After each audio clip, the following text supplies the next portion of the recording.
Dice Ricardo Capa que el auto de fe era el acto solemne en que se leían las sentencias que declaraban la inocencia de los reos falsamente acusados y en que se reconciliaba con la Iglesia a los culpables arrepentidos.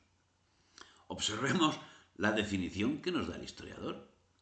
Se podrá aducir que como no combate la Inquisición, es proinquisitorial. Pero el resultado es el mismo si la pregunta que nos hacemos es otra. ¿Es verdad lo afirmado? ¿O acaso es verdad lo que nos vende el poder propagandista de la Ilustración? Ese ente que justifica que alguien pueda mentir. La propaganda antihistórica y antiinquisitorial y antiespañola, servidora de los intereses europeos y protestantes, en unos momentos en los que desarrollaban un genocidio rampante en medio de un pueblo sometido, casualmente el inglés, casualmente el holandés y casualmente el alemán, nos ha presentado unos autos de fe en los que se ejecutaba a la gente en medio del jolgorio de un populacho despreciable. Casualmente el pueblo español, cuando la realidad es que la Inquisición salvó a España del baño de sangre que asoló Europa, siendo que además sus autos públicos, los de la Inquisición, son muy raros y muy ocasionales. Solo se celebraban autos de fe cuando había un número importante de casos, siendo estos ceremonias solemnes llevadas a cabo en las plazas públicas en las que desfilaban los condenados vistiendo el San Benito, consistente en sayos con capirotes en los que iban dibujadas llamas que en el caso de los condenados a hoguera estaban dibujadas hacia arriba y en el resto hacia abajo. Los que llevaban las llamas hacia arriba eran entregados al alguacil, que los conducía a la hoguera. El resto de penas eran de lo más variado, desde pena de cárcel hasta azotes, confiscación de bienes, vestir un San Benito o rezar unas oraciones. Este relato es la verdad del asunto y nada más que la verdad del asunto, que no debiera pasar de ahí. Pero justo ahí empieza la labor de zapa de la leyenda negra, que en el mejor de los casos imagina, con mentes sometidas a la tiranía, que en España sucedía lo que estaba sucediendo en sus respectivos países. Poco les importaba, y poco les sigue importando, el verdadero significado del auto de fe, que sobre todo era un acto público de afirmación de la fe católica. Poco les importa conocer el número de autos de fe que se desarrollaron. Poco, cuándo y de qué forma se desarrollaron. Nada, en fin, el número de penitenciados y sus penitencias.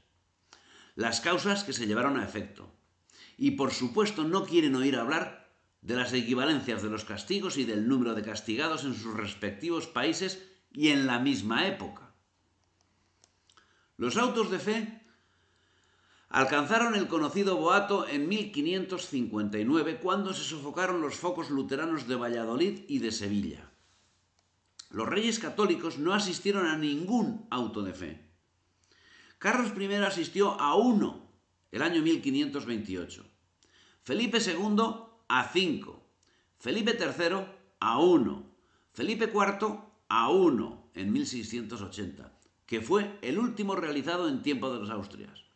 Felipe V asistiría a 1 en 1720 y debemos tener en cuenta que, contra lo que el vulgo cree hoy en día, el auto era fundamentalmente lo que dice el nombre, una ceremonia religiosa fastuosa, cuyo objetivo era ensalzar la religión católica. Don Juan de Austria, el hijo bastardo de Carlos I y héroe nacional, gobernador general de los Países Bajos, fue reconocido hijo natural del emperador en el auto de fe de mayo de 1559. No obstante, algún auto efectivamente contó con sentenciados a la pena capital. El de mayor renombre, sin duda, es el auto de Valladolid, que ha espasmodizado a muchos protestantes y católicos. Tuvo lugar el 8 de octubre de 1559 y, según el obispo de Zamora, Diego de Simancas, pasaron de 200.000 las personas que acudieron a él. Los reos fueron muchos, pero solo 12 fueron los relajados. Y de estos fueron quemados vivos 2, Carlos de Seso y Juan Sánchez. Observemos qué sucedió en el auto de fe más famoso de la historia. 2 ajusticiados. ¿Quiénes son los culpables de que, sin embargo, sea el más famoso de la historia? Por una parte, los organizadores, que en sus ansias ejemplarizantes fueron capaces de convocar a un número ingente de espectadores, y por otro, el enemigo de España, la Ilustración, que supo utilizar las habilidades hispánicas en contra de la verdad histórica y en beneficio de la leyenda antiespañola. La habilidad dialéctica de la Ilustración ha sabido presentar los autos de fe como corridas de toros en donde se lidiaba a personas, cuando la realidad es que los autos de fe eran ceremonias religiosas destinadas a impresionar a las personas e intimidar a futuros detractores. Hasta el último minuto se podía salvar la vida haciendo pública declaración de arrepentimiento. Los impenitentes y relapsos presenciaban todas las ceremonias con el fin de que se excitaran a penitencia los primeros y a mayor dolor los segundos. No obstante, con este relato sigue flotando en la cloaca de la información ilustrada el asunto de los condenados. Recordemos que en el más importante auto de fe fueron condenadas 2 personas, mientras en la Europa de la Ilustración los tribunales equivalentes elevaban esa cifra de condenados a n. Conviene en todo caso no diferenciar los autos de fe con las ejecuciones, pues muchísimos de ellos se celebraron sin víctima alguna. La quema en la hoguera tenía además lugar en un sitio apartado a donde acudía el secretario del tribunal para certificar la ejecución de la sentencia, que corría a cargo de las autoridades seculares. Algún defensor a ultranza de la Inquisición ha intentado por ello descargar de esa responsabilidad de la condena a muerte a la Inquisición. No será el caso. Pero el argumento es banal, pues la autoridad secular solo ejecutaba al relajado que les era enviado por el Santo Oficio. Es necesario remarcar que el auto de fe era, ante todo, un acto de afirmación religiosa, de catolicismo y de nada más. Algo similar a lo que actualmente sucede con las elecciones democráticas. Sería inaceptable afirmar que las elecciones democráticas son un acto de exaltación del genocidio del aborto, por mucho que la democracia garantice la impunidad de estos asesinatos. No obstante, hay que reconocer que a los inculpados se les sometía a actos vejatorios. Por ejemplo, el día antes de salir al auto de fe, se les cortaba el cabello a rape y se les afeitaba la cara completamente. Evidentemente es un acto vejatorio llevado a cabo contra los enemigos del sistema. Algo que difícilmente podemos asimilar. Un exceso que lamentablemente en el siglo XXI sí tiene parangón. Es, por tanto, una vez más, la expresión del vicio de los tiempos. Nadie puede aplaudir ese acto vejatorio. Pero ¿es condenable de la forma en que nos es presentado por la Ilustración? ¿Acaso los enemigos del sistema actual reciben mejor trato que el hecho de cortarles el cabello al rape? ¿Qué se corta a los enemigos de los actuales regímenes de la Ilustración? Datos sobre los autos de fe podemos tener los que queramos. Afortunadamente la Inquisición era maniática de los informes. El primer auto de fe se celebró el 6 de febrero de 1481, siendo quemadas vivas 6 personas. El sermón lo pronunció el propio Alonso de Ojeda. Nada, salvo la moderación, llamó la atención por este asunto a nivel europeo.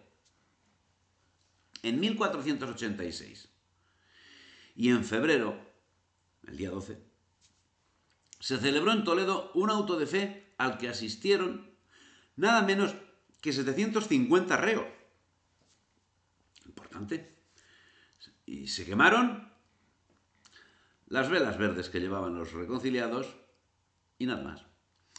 En abril del mismo año hubo un auto de fe también en Toledo.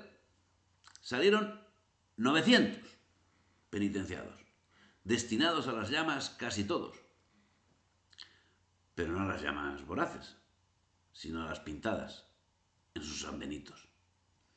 Debemos reconocer que, no obstante, no se trata solo del hecho de que quemasen o no quemasen. No es ese hecho. Lo que resulta incomprensible es que pusiesen a aquellas pobres gentes en la situación de verse sometidos al escarnio público. Eso es incuestionable. Como en otras ocasiones he señalado ya a lo largo del presente trabajo, ese hecho, el del escarnio, se llevaba a cabo en el Imperio Español. En Europa no. En Europa, además, los reos eran quemados. La Inquisición nuevamente marca el camino para salir de la barbarie.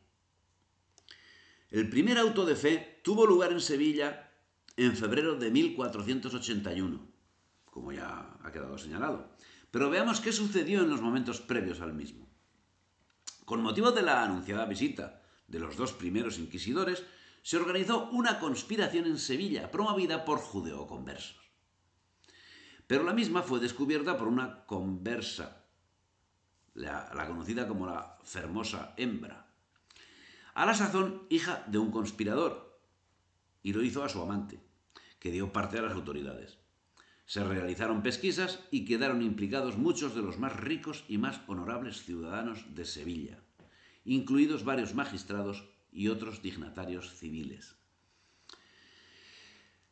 El 20 de septiembre de 1540 tuvo lugar en Lisboa un auto de fe formal, el primero que se celebraba en Portugal. A los autos de fe asistían los convictos vestidos con el sanbenito, una túnica amarilla que podía llevar una tira o un aspa, dependiendo de la penitencia. Los que habían abjurado de vehemendi llevaban además un cirio encendido.